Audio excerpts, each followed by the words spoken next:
Welcome. This is the first installment of a series of 5 devotionals about God's provision for us. I have chosen this topic because this coming Lord's Day, Sunday, the 26th of April, we hope to have a special prayer service in the morning for the crops and for God's provision in general of our everyday life. And so I thought it would be helpful for us to reflect on what it means that God provides for us. The first text we're going to look at is from the creation narrative, which talks about the creation of mankind and the task that God gives us. Genesis 1, verses 27 through 30. So God created man in his own image. In the image of God he created him. Male and female he created them. And God blessed them. And God said to them, "Be fruitful and multiply and fill the earth and subdue it, and have dominion over the fish of the sea and over the birds of the heavens and over every living thing that moves on the earth." And God said, "Behold, I have given you every plant yielding seed that is on the face of all the earth, and every tree with seed in its fruit. You shall have them for food. And to every beast of the earth, and to every bird of the heavens, and to everything that creeps on the earth, everything that has the breath of life, I have given every green plant for food."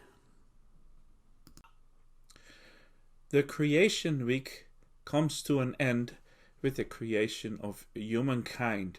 In the first 5.5 days, the Lord created a planet that was livable instead of dark and chaotic, and that had everything to be a beautiful home for his highest creature. And so we get to the climax in Genesis 1, verse 26 and following.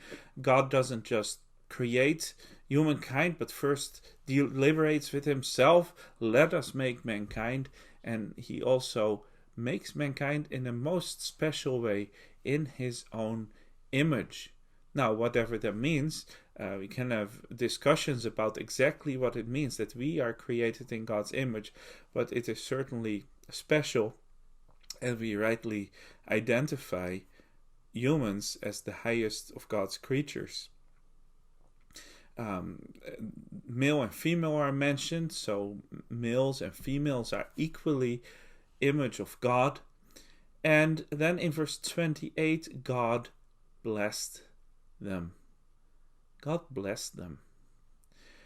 That means that God pronounced his goodness over us.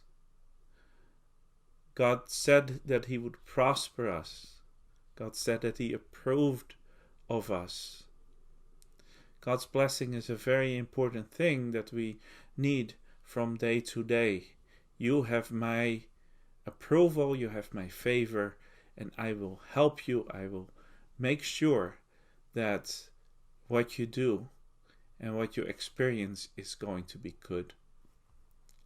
And then God says things here in verse 28 and following to mankind, and we can view what God says here in verse 28 as a central commission or mandate that God gives to humankind. We often call this the culture mandate, because this describes from God's blessing perspective what it means that we have human culture. So it has a few parts: be fruitful and multiply and fill the earth and subdue it and have dominion. So 5 verbs. Be fruitful. Often that is interpreted as man being fertile and being able to bring forth children. But fruitfulness is, of course, a lot broader. A tree bringing forth fruit is not only a tree that can multiply and create little trees, but it's also a tree that produces things that are beautiful and useful and sweet and good. And in the same way, when God blesses us and says, "Be fruitful," he gives us the ability to bring forth all kinds of good and beneficial things. We can live a life that is fruitful.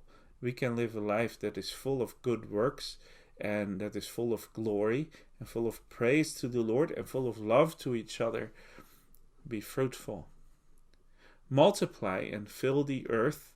That refers very clearly to humans' ability and tendency to bring forth children and to train them so that we get more grown-up humans who can do their work and be fruitful and then spread out over the earth. That was God's design from the beginning. The Garden of Eden was not supposed to remain the small place for two people. It was supposed to be the beginning of a garden that would fill the entire earth. And then subdue the earth. Rule over the earth as king and Lord and make it yours and do with it what you think is good for you and for it. We see that people do this all the time. People take stones and turn them into tools. People dig in the ground and find ores and make them into metals and use that to make all kinds of instruments. People till the land and use it to grow their food or otherwise produce things. There is so much creative use that humans make of the world they live in. And we do so in the way of lords. We don't negotiate with the earth and say, well, can we maybe have part of this? No, we take what we can. We take what we feel we need. We get oil from the ground. We use the water that flows down rivers to produce electricity. We chop down trees and use them to build things and so on. We subdue the earth in this way. And it's very hard nowadays to find large areas on earth where you cannot clearly see the influence and the dominion of humankind. The Lord designed it this way. And that is why it doesn't make sense for Christians to become hyper-environmentalists in the sense that we say, well, we should not have dominion over the creatures around us. No, we were created to have the dominion. Now, of course, we have to do so in a responsible way, and that is where a healthy concern for our environment definitely comes in. But we don't need to be shy about it. God created us as lords over his earth. And that is why the fifth verb here, have dominion, is also very appropriate. Have dominion over the animals. We get to use the animals, we get to use the power of animals to plow fields, for instance, and to ride on horses. We can use the wool of sheep and so on. We even eat the meat of animals. And of course, there's always the debate there. What is better, to eat meat or to be vegetarian? We'll have a look at that in the next video. But certainly, humans have always domesticated animals and used whatever the animals had to offer. And all that is what the Lord has given us as his blessing and as our task.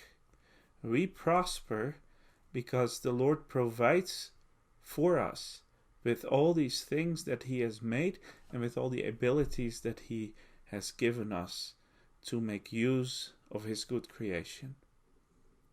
And then in verse 29, there's also the mentioning of food. At this point, all the types of food that are described are vegetarian. The main food, you could say, for human beings, just as for animals, is of course plant food. Little science moment here. Plant food is really amazing because plants are unique in their ability to take energy from sunlight and to fixate it, to package it, as it were, in matter. Plants make sugars, and those sugars get incorporated in their leaves, in their fruits, in their seeds, in all the parts of the plants as building material. But all of those sugars contain energy that the plant eventually gets from the sun. And that is why it is useful as food. When we eat plant food, we take materials that contain energy from the sun, and our bodies can process it and can liberate that energy and use it to keep us warm and to keep us moving. It's a very fascinating and ingenious system that the Lord has designed to provide for us.